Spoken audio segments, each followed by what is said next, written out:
Assalamualaikum warahmatullahi wabarakatuh. Perkenalkan, nama saya Vita Nur Safitri, NIM H031805, kelas Pendidikan Biologi C 2018. Di sini saya akan menjelaskan tentang mekanisme kerja kelenjar tiroid. Nah, sebelum itu kita harus mengetahui apa itu kelenjar tiroid. Jadi, kelenjar tiroid merupakan salah satu kelenjar endokrin terbesar yang ada di dalam tubuh 5 cm. Nah, ini merupakan gambar dari kelenjar tiroid. Bentuknya itu menyerupai kupu-kupu dengan 2 sayapnya. Nah, ukurannya ini sekitar 5 cm. Secara normal, kelenjar tiroid itu tidak dapat dilihat dan bahkan hampir tidak teraba. Adapun kinerja kelenjar tiroid itu diatur oleh otak, tepatnya oleh kelenjar hipofisis atau pituitari dan hipotalamus. Nah, apabila terjadi kelebihan atau kekurangan hormon tiroid, maka otak akan memacu kelenjar tiroid untuk menyesuaikan aktivitasnya agar hormon kembali dalam keadaan seimbang. Nah, ada kelenjar tiroid ini terletak di leher, tepatnya di depan trakea dan di bawah laring, seperti ini, sedikit di bawah laring. Nah, untuk lebih jelasnya kita dapat meraba bagian leher, bagian depan leher. Di situ terdapat, kita akan merasakan seperti adanya tonjolan atau biasa kita sebut sebagai jakun. Nah, kelenjar tiroid berada di bawah tonjolan atau jakun tersebut. Kemudian kelenjar tiroid ini mempunyai fungsi utama, yaitu untuk mengatur peningkatan pembakaran energi tubuh, kemudian memproduksi produksi protein, kemudian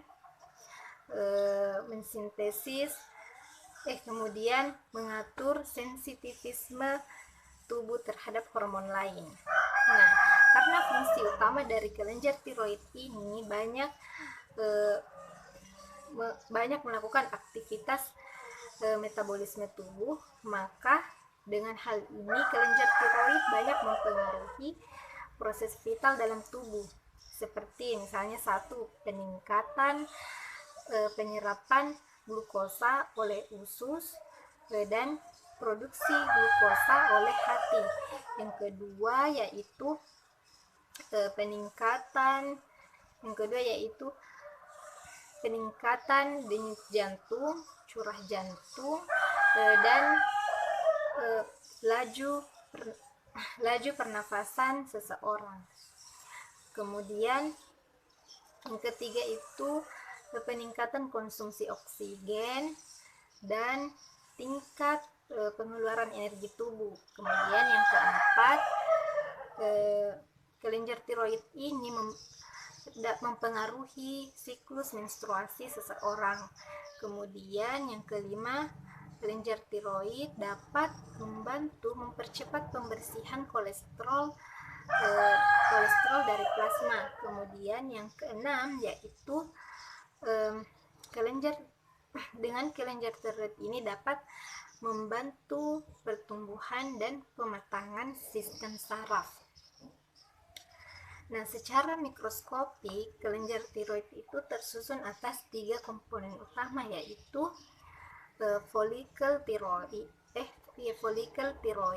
kemudian sel folikular, dan yang ketiga itu sel parafolikular. Folikel tiroid itu merupakan sekumpulan sel-sel kecil dengan ukuran sekitar 0,02 sampai 0,9 cm. 0,02 sampai 0,9 mm.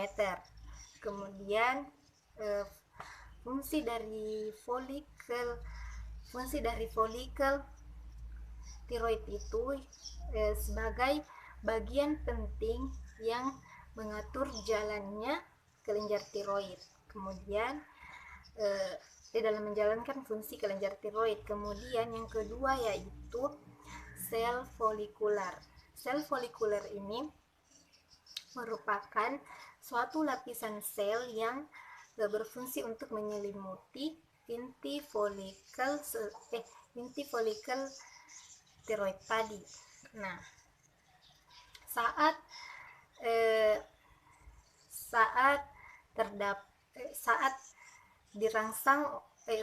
adanya rangsangan dari thyroid stimulation hormone atau TSH,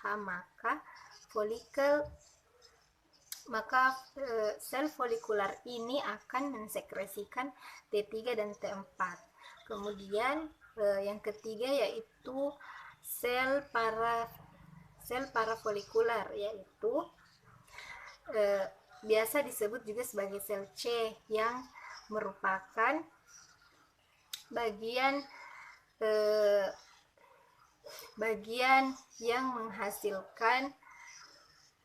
sel yang menghasilkan kalsitonin. Nah, di mana kalsitonin ini berfungsi dalam proses metabolisme kalsium. Kita harus mengetahui apa itu hormon tiroid. Hormon tiroid merupakan hormon yang dihasilkan dari kelenjar tiroid yang terdiri atas dua molekul, yaitu tetrahidrotironin atau T4 dan triiodotirinon atau T3.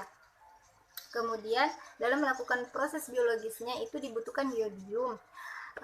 Dalam proses sirkulasinya itu diikat plasma protein, yaitu TBG, TBPA, TBA, dan fraksa bebas. Kemudian dalam proses sintesisnya itu terjadi di dalam kelenjar melalui protein tiroglobulin. Kemudian dengan hal ini maka kita dapat mengetahui apa itu kelenjar tiroid. Jadi kelenjar tiroid merupakan sekumpulan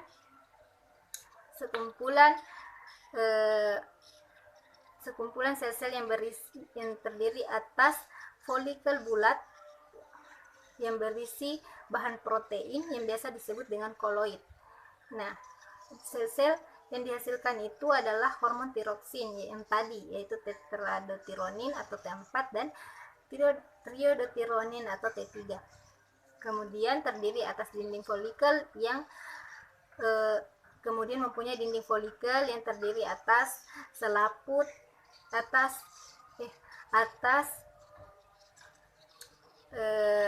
lapisan sel yang dapat berubah-ubah yang berdasarkan dari keaktifan kelenjar. Jadi apabila kelenjar aktif, maka dinding folikel ini akan membentuk kuboid yang tinggi, kemudian bagian folikelnya akan menyusut, kemudian bagian pinggirannya akan membentuk lakuna atau lekukan-lekukan. Sebaliknya, apabila kelenjar tiroid ini tidak aktif, maka dinding folikelnya itu akan berubah menjadi gepeng. Kemudian sementara bagian folikelnya itu akan membesar karena berisi atas koloid. Kemudian terdapat sel C yang akan menghasilkan kalsitonin untuk mengatur metabolisme kalsium. Nah, selanjutnya mekanisme kerja kelenjar tiroid. Pertama, hipotalamus akan menghasilkan TRH atau tyrotropin releasing hormone. Kemudian TRH ini akan memicu kelenjar pituitari untuk menghasilkan TSH atau tyrotropin stimulation hormone. Nah, TSH ini akan memacu kelenjar tiroid untuk menghasilkan T3 dan T4. Nah, di sini perlu kita ketahui bahwa apabila apabila